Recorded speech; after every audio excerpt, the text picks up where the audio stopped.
100 शब्द प्रति minute. Dictation शुरू होगा 5 सेकंड बाद।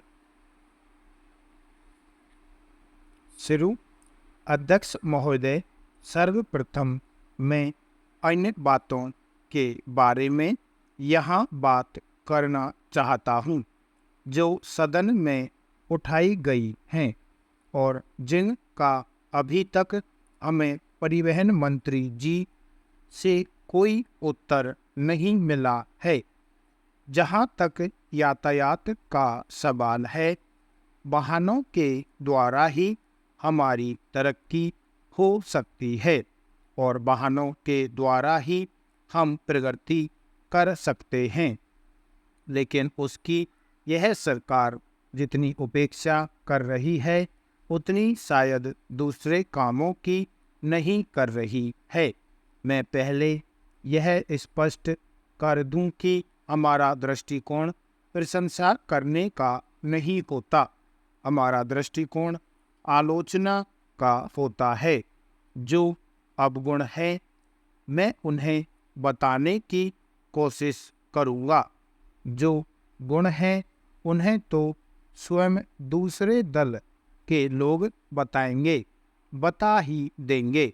जहाँ तक यातायात का सवाल है, रेल डिब्बों के संबंध में भी इस सदन में और बाहर भी बार बार इस चीज़ की मांग की गई है कि इस बारे में कुछ किया जाए, क्योंकि आपके पास जितने डिब्बे हैं उनकी भी आपूर्ति आप बार बार नहीं कर पा रहे हैं।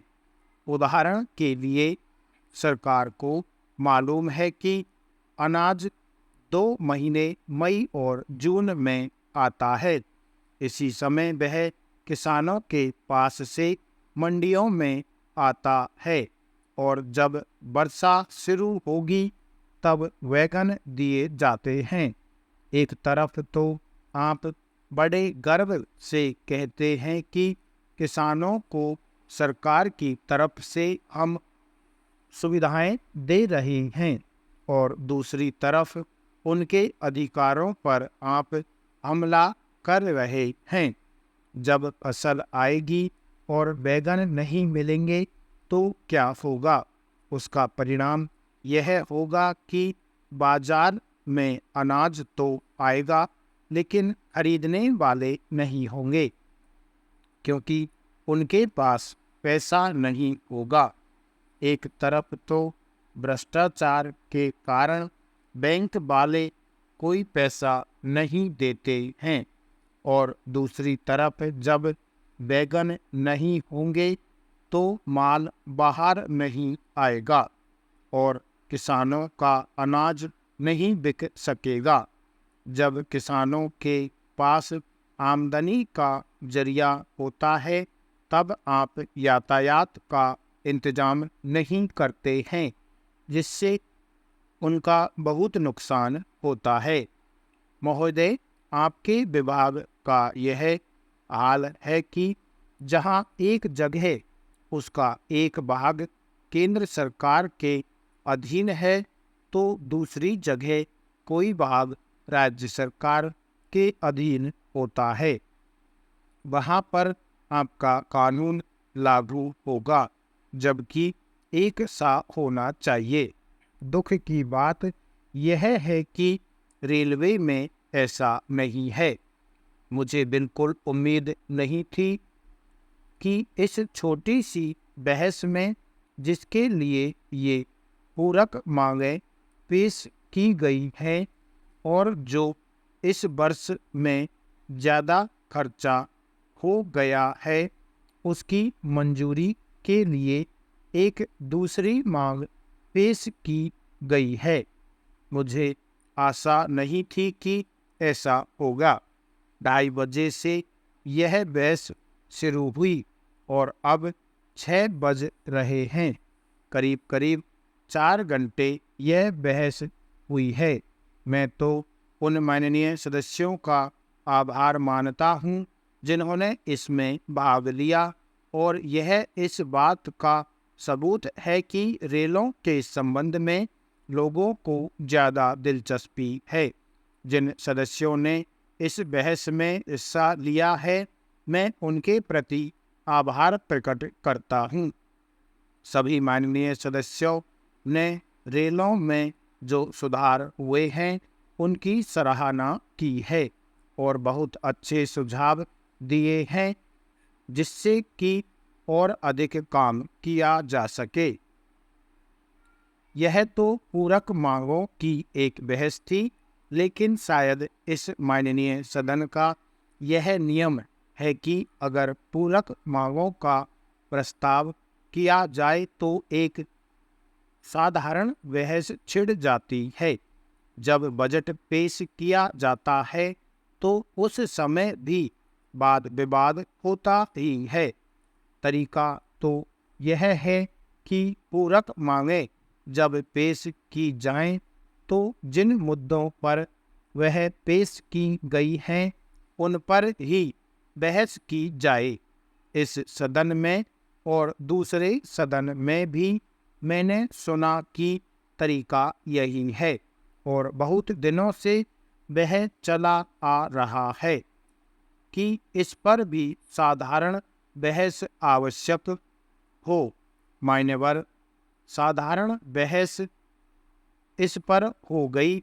आपने स्वयं इसमें हिस्सा लिया। यद्यपि आज जो लोग बोले, मालूम होता है कि विरोधी दल के नेता के कहने से बोले। कई लोगों ने इसमें भी हिस्सा लिया। मैं उन सबको धन्यवाद देता हूँ, लेकिन मेरी दिक्कत यह है कि यहाँ पर इतनी बातें कही गई हैं कि सब बातों का उत्तर देना संभव नहीं है। साधारण बहस जो बजट के समय आरंभ होती है वह 2 दिन चलती है। उसमें जो बातें उठाई जाती हैं उनका उत्तर आता है। यहाँ पर तो तत्काल बहस की गई, इसलिए सब बातों का उत्तर देना न तो संभव है और न इसकी कहने की आवश्यकता है। बहुत सी बातों के बारे में तो साधारण बजट पर बहस का उत्तर देते समय सदन में विस्तार से चर्चा भी हो चुकी है। महोदय, प्रदेश की जनता ने जिस विश्वास व स्नेह के साथ हमें जनकल्याण तथा सुशासन की अवधारणा को लागू कर राजस्थान को देश के अग्रणी विकास विकसित राज्य के रूप में स्थापित करने का अवसर दिया है, उसी भावना से प्रेरित होकर हमने आज इस सदन में लेखानुदान प्रस्तुत करते समय ही गत सरकार द्वारा विरासत में दी गई गलत नीतियों एवं कमजोर वित्तीय स्थिति की चुनौतियों को स्वीकार कर अर्थव्यवस्था के सुदृढ़ीकरण, आधारभूत संरचना के विकास, नीति निर्धारण की पहल तथा सबसे महत्वपूर्ण आमजन को राहत देने की दिशा निर्धारित कर दी। माननीय प्रधानमंत्री श्री नरेंद्र मोदी जी, जिन्हें ऐतिहासिक रूप से लगातार तीसरी बार आमजन का विश्वास एवं साथ प्राप्त हुआ है, के मार्गदर्शन में माननीय मुख्यमंत्री श्री भजनलाल जी की हमारी सरकार ने कार्यभार संभालते ही नीतिगत दस्तावेज संकल्प पत्र के माध्यम से जनता से किए गए वायदों को धरातल पर लाने का कार्य शुरू कर दिया है। माननीय अध्यक्ष महोदय, इतनी ही नहीं, हमने पिछली सरकार के कार्यकाल में घटित युवाओं के भविष्य से खिलवाड़ करने वाली पेपर लीक जैसी घटनाओं की न तो रोकथाम की, बल्कि ऐसी घटनाओं में संलिप्त अपराधियों के विरुद्ध ठोस कार्रवाई करते हुए 100 से अधिक गिरफ्तारियां भी की हैं। पेयजल व सिंचाई हेतु जल उपलब्ध कराने के लिए ERCP परियोजना के प्रथम चरण के लिए वित्तीय स्वीकृति प्रदान कर कार्य आदेश जारी कर दिए गए हैं। माननीय स्पीकर महोदय, अब मैं इन शब्दों के साथ अपनी वाणी को विराम देना चाहता हूँ। स्टॉप। साथियों, लास्ट में आपसे अपील है कि डिक्टेशन पसंद आई हो तो लाइक करें, चैनल पर नए हो तो सब्सक्राइब करें।